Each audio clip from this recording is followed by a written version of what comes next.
What is going on, everybody? AHS Rules back again with another video, and I do not know what the exact title of this video is going to be, but overall it's going to be my review slash thoughts slash opinions on the new WWE roster following the 2023 WWE Draft. Now, the draft took place this last Friday, concluded last night on Monday Night Raw. And obviously, we have a lot of changes. And in this video, I'm going to be referring to a video I made about a month ago in which I was fantasy booking slash saying how I would like to see the roster turn out. And while I don't remember single thing and pick I made in my video, I think a lot of it came true. So, yeah, so I'm going to go through the rosters, and then I'll go deep dive into the things that I care about the most. So, SmackDown, as of this moment, is now Roman Reigns and Solo Sikoa. So I'm going to break it down by the Night 1 draft picks, the Night 2 draft picks, the NXT draft picks, and then the rest. So, this could get confusing, but I think you should understand. If not, there are lots of graphics out there. That way, picture-wise, you would understand. So, SmackDown, Roman Reigns, Bianca Belair, Street Profits, Edge, Bobby Lashley, the OC, which is AJ Styles, Carl Anderson, Luke Gallows, Mia Yim / Mi Chen, because they always change their name every other week, and Damage Control. So that was Night 1. Night 2, Austin Theory, Charlotte Flair, the Usos, LWO, including Rey Mysterio, I'm not going through all their members, Asuka, the Brawling Brutes, Karrion Kross, LA Knight, Shotzi, and Rick Boogs. And then from NXT, they drafted Alba Fire and Isla Dawn, which are the current NXT Women's Tag Team Champions. Pretty Deadly, Cameron Grimes, and Grayson Waller. And then in the supplementary draft, they did not get many, which, to be fair, Raw is a 3-hour show. They need more stars. That's where they kind of made up for that. So in the supplementary draft, they got Hit Row, Lacey Evans, and Tamina. Now, for Monday Night Raw. Night 1, they drafted Cody Rhodes, Becky Lynch, Imperium, Matt Riddle, Drew McIntyre, The Miz, and Shinsuke Nakamura. Night 2, they drafted Rhea Ripley, Seth Rollins, Kevin Owens and Sami Zayn, Judgment Day, Liv Morgan and Raquel Rodriguez, The New Day, Trish Stratus, Ronda Rousey and Shayna Baszler, Braun Strowman and Ricochet, Bronson Reed, and Alpha Academy. And they added from NXT, Indy Hartwell, Apollo Crews, Jordan Devlin, which I know that's not his name anymore, but I never learned how to say his last name, and I don't care enough to learn how to say it. Zoe Stark, Katana Chance, and Kaden Carter, Indusher, which is Jinder Mahal's group, and Odyssey Jones. And in the supplementary draft, they added Candice LeRae, Chelsea Green, Sonya Deville, Dexter Lumis, the Maximum Male Models, Natalia, the Viking Raiders, Akira Tozawa, Dana Brooke, Emma. Yes, in the freaking supplementary draft, they drafted Johnny Gargano, Los Lotharios, Nikki Cross, Piper Niven, Riddick Moss, Tegan Knox, and Xia Li.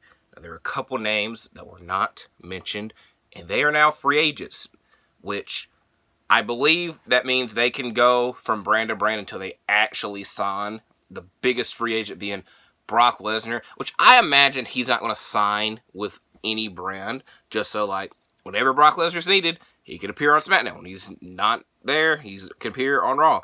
Which, again, I'm going to go more in depth with this in my Backlash predictions video. But you would think Brock Lesnar would want to help Cody Rhodes win, because they specifically mentioned on the night after WrestleMania Raw how Brock can't challenge for the Universal title, the undisputed Universal title as Roman Reigns is champion. So you would think he would want to help Cody win, that way he can challenge for the championship. But you know, I don't know how Brock Lesnar thinks. The remaining free agents: Omos, Baron Corbin, Cedric Alexander, Shelton Benjamin, Dolph Ziggler, Elias, Mustafa Ali, and from NXT, Von Wagner and Zion Quinn. So that was a lot of information that I just gave you. I'm gonna give y'all some graphics. I'll tell you where to go look at the graphics. So again, this kind of going to be this is gonna be a live roster breakdown, because obviously I should have like broke it down and like looked at it in advance, but I didn't. This is gonna be right off the rip. So Night 1, I think SmackDown won their draft picks, because they obviously got Roman, they got Bianca, who those are the top 2 champions in each division. I know that obviously you can debate between Rhea and Bianca, but Bianca's been champion much longer. Which now with Bianca, this is hella confusing, but now they've got to do the title switch where Bianca and Rhea exchange championships because they're obviously on the other brand. And then I was thinking, people are like suggesting like maybe Io Sky would beat Bianca and then I could stay on Raw, but spoiler, Io Sky's on SmackDown, which I think I like Damage Control. I know a lot of people do, a lot of people don't. And the way I'm looking at the roster, they probably should have split them up or done something.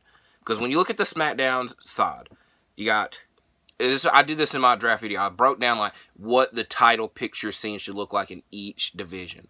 So for the women's division, kicking off for SmackDown, you got Bianca. I'm talking about faces. Bianca and Charlotte, and I guess Mia Yim / Michin and Asuka. Which, to be fair, Asuka, somewhat of a face, somewhat of a heel. But also, we don't know when and if Charlotte is going to come back. But obviously, you had. I'm not gonna say you had to draft her because there's definitely, spoiler, some stars that weren't drafted that were injured or just taking time off, like a Randy Orton, and etc. And like I said, we don't know when Charlotte's going to come back. So, but I would fully imagine a Bianca Belair and Charlotte Flair match would be a big deal whenever it takes place, if it takes place. But go back to what I was saying. It's like Damage Control are the only real heels on the SmackDown women's side. And it does not help that we've already seen Damage Control versus Bianca Belair, mainly Bayley versus Bianca Belair, several times last year. Now we're getting a fresh matchup this Saturday at Backlash with Io Sky and Bianca Belair, and who knows? But it's just like normally when we see these drafts and we see these like title matches happen, it's like supposed to be a bigger deal because they're switching brands. Where now again they're on the same brand.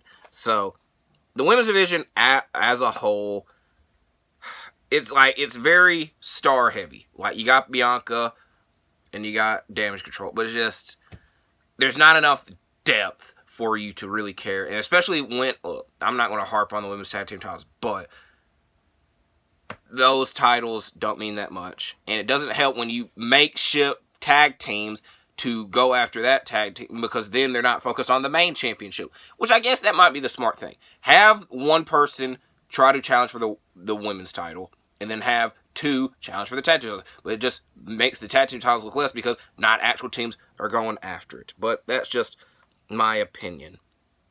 And while I'm speaking about the women's division, going to the Raw women's division, they got Rhea Ripley, which was their top draft pick on night 2.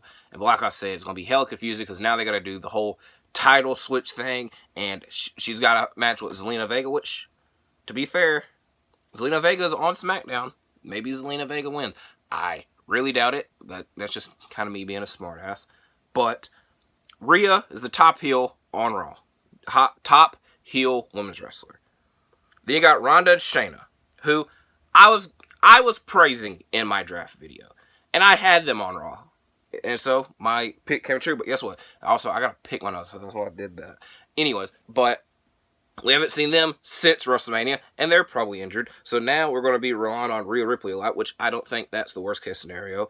But you got Becky Lynch. Which again, we don't know where the hell she's at. We don't know when she's coming back. I guess maybe I should quit overreacting because Monday, once these rosters go into effect, we'll get a bigger picture and a bigger idea, but I'm just going off the top of my head and with recency bias.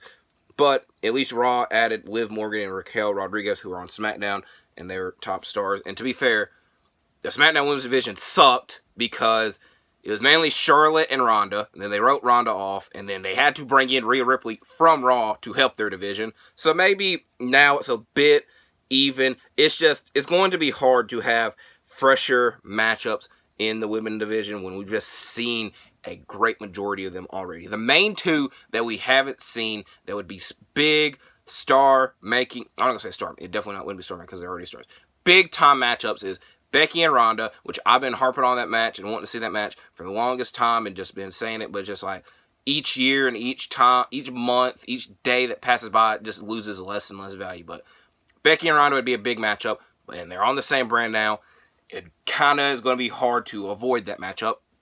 But anyways, and then on the SmackDown side, Bianca and Charlotte, which again, This is the same thing applies, but I think more people would rather see Bianca and Charlotte. So that being said, though, Indy Hartwell, who's the current NXT Women's Champion but is hurt, she should add a lot to the Raw brand. It should be interesting, and she's going to be reunited with Candice LeRae most likely. So the Raw Women's Division, obviously, I don't know. I'm going to say it's better because they have more, and we're going to see more differentiate. That's the word I'm looking for. A bigger difference in their division. So I think Raw, Women's Division-wise, is okay. So that's enough talking about the Women's Division. Now, the mid-card titles. I think Austin Theory, I'm not going to say he's the biggest winner of the draft, but he definitely won big. Because now, obviously, SmackDown is the way more like show. It might be different after the draft, and who knows, but we've been praising for almost a year now Gunther and his Intercontinental title run. He's got big-time matchups on SmackDown, and they're a big deal, and they're great matchups. And I feel a great case for that is that Roman's not there all the time.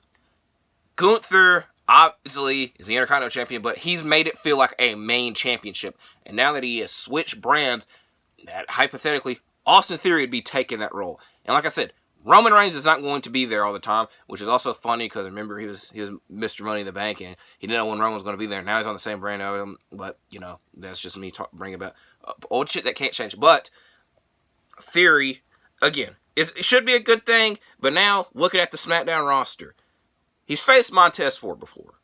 He has faced Edge before.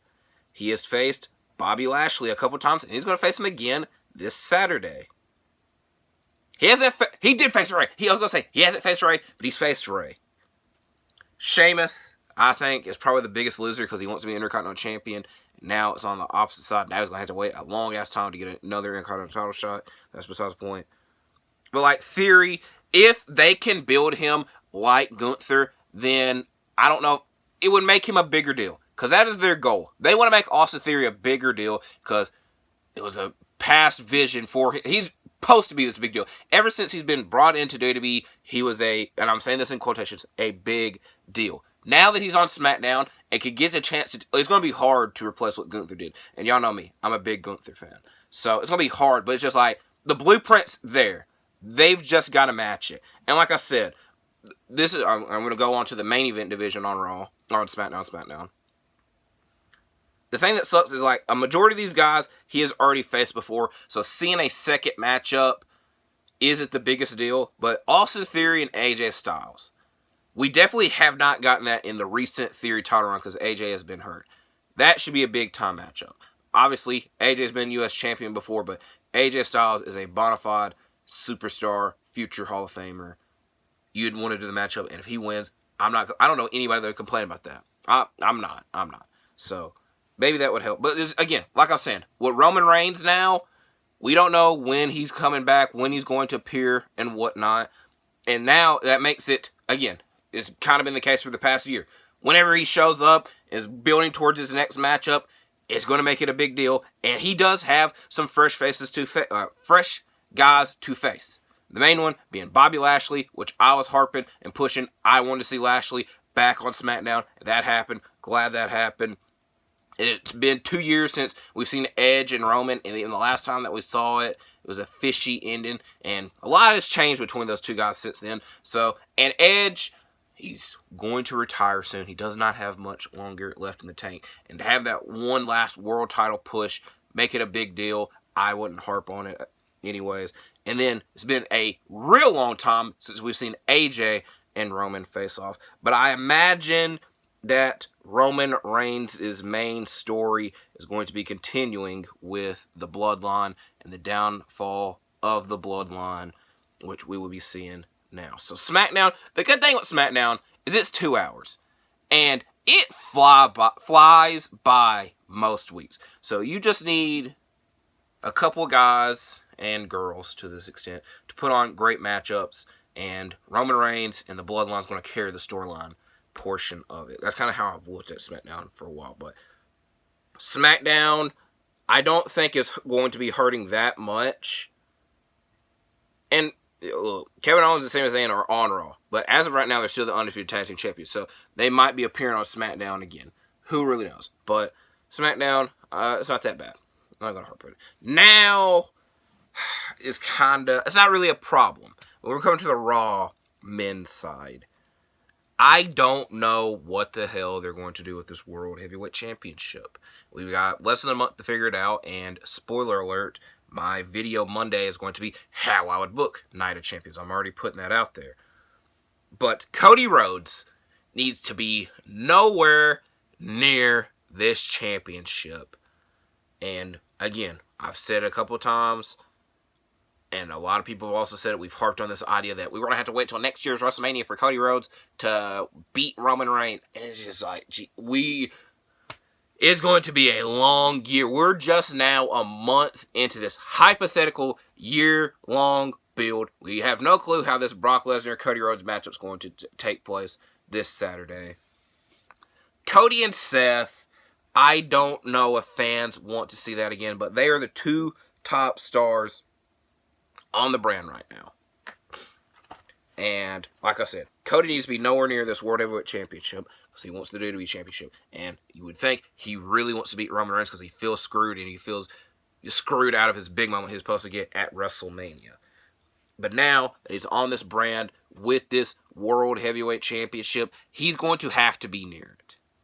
It's either going to be that, or he's going to have to target Gunther the Intercontinental Championship, which I said, I'm a big Gunther guy. And I think Cody and Gunther, especially after the exchange they had in the Royal Rumble, would be a big matchup. But it would be kind of a step back because Cody's been focused on the World Championship. Now he's going to have to go back to the Intercontinental title. And I'm kind of just throwing stuff out of my ass and just like bringing up a random thought. But it's just like, I have no clue. I said it. I'm going to have to say it 100 times until we actually see Cody challenge Roman Reigns again. But what the hell is he supposed to do for a year? Because he has faced Seth Rollins 3 times already.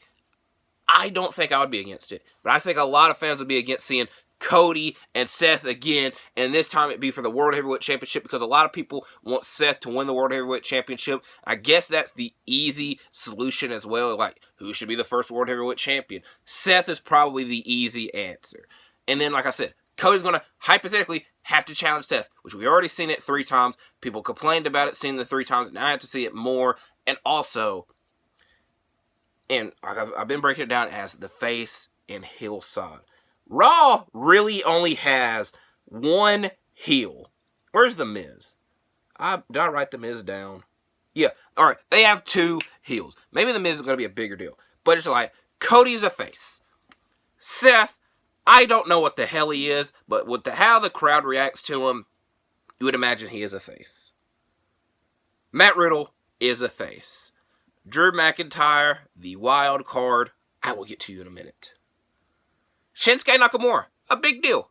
I wouldn't be mad at him being World Heavyweight Champion, but I really doubt that.